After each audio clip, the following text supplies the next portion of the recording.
নির্বাচনী তফসিল ঘোষণা না হলেও নাটোরের নলডাঙ্গায় বাংলাদেশ জামায়াতে ইসলামের গণসংযোগ শুরু হয়েছে। নাটোর জেলা প্রতিনিধি জানান, শুক্রবার সকাল থেকে রাত ৮টা পর্যন্ত নাটোর ২, নাটোর সদর ও নলডাঙ্গা আসনে বাংলাদেশ জামায়াতে ইসলামের মনোনীত সংসদ সদস্য পদপ্রার্থী অধ্যাপক ইউনুস আলী উপজেলার মাধবনগর, ভট্টপাড়া সহ বিভিন্ন এলাকায় গণসংযোগ করে দাঁড়িপাল্লা মার্কায় ভোট প্রার্থনা করেছেন।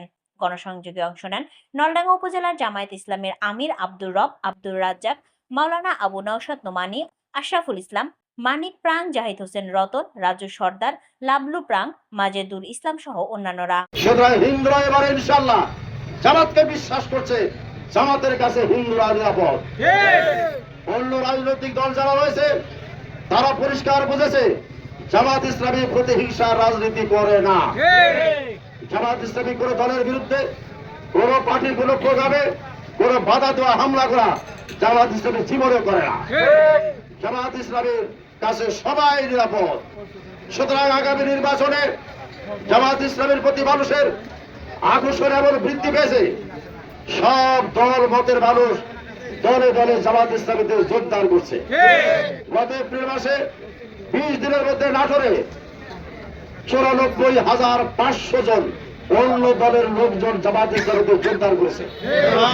ভাই সব বহু হিন্দু, বহু অন্য দলের নেতারা জামাত ইসলামে যোগদান করেছে, এখনো করছে।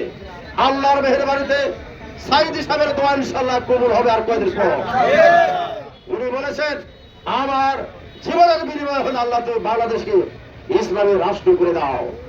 আগামী নির্বাচনে জামাত ইসলামের 300 আসনে ক্যান্ডিডেট দিয়েছে।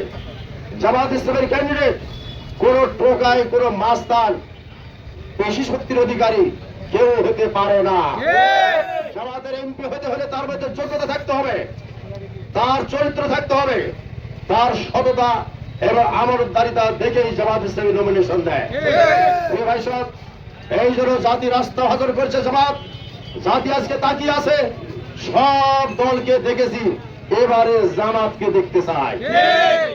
সুতরাং আবহাওয়ার জনসাধারণ যারা রয়েছেন, দল মত বিরুদ্ধে যারা রয়েছেন, সবার প্রতি আমার আহ্বান, আসুন আমরা দেশের কল্যাণ করতে চাই, আমরা ইনসাফপূর্ণ সমাজ কায়েম করতে চাই, আমরা বাংলাদেশের মানুষকে সন্ত্রাস চাঁদাবাজের হাত থেকে রক্ষা করতে চাই। এই ক্ষেত্রে আগামী নির্বাচনে জামাত ইসলামী আমাকে নমিনেশন দিয়েছে, দাঁড়িপাল্লা প্রতীক।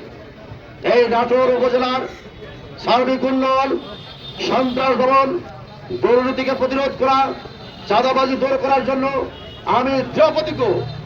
আমি যেমন চাঁদাবাজি করবো না, কাউকে করতে দেবো না ইনশাআল্লাহ। চুরি করবো না, কাউকে চুরি করতে দেবো না। নাটোরবাসীকে রক্ষার জন্য চেষ্টা করবো ইনশাআল্লাহ। নাটোরের উন্নয়ন হবে ইনশাআল্লাহ, চুরি না হলে উন্নয়ন হবে। কারণ 100 কোটি টাকা বরাদ্দ হলে তার যদি 60 কোটি টাকা যদি চুরি হয়, কাজ হয় কোথেকে? জামাত ইসলামী কোন নেতা কর্মী চুরি করা রাজনীতি করে না। জামাতের প্রত্যেকটা নেতারা বিভিন্ন রকমের কর্ম করে খায়, কেউ চাকরি করে, কেউ ব্যবসা করে, কেউ দোকানদারি করে। আমাদের দেশে অনেক দল আছে রাজনীতি করে খায়, ওদের নাই ব্যবসা, ওদের নাই চাকরি, রাজনীতি করে তারা কোটিপতি হয়, বিদেশে বেগম পাড়া বানায়। একবার জামাত ক্ষমতা গেলে এই সব অপরাজনীতি, চুরি করার রাজনীতির কবর দেওয়া হবে ইনশাআল্লাহ।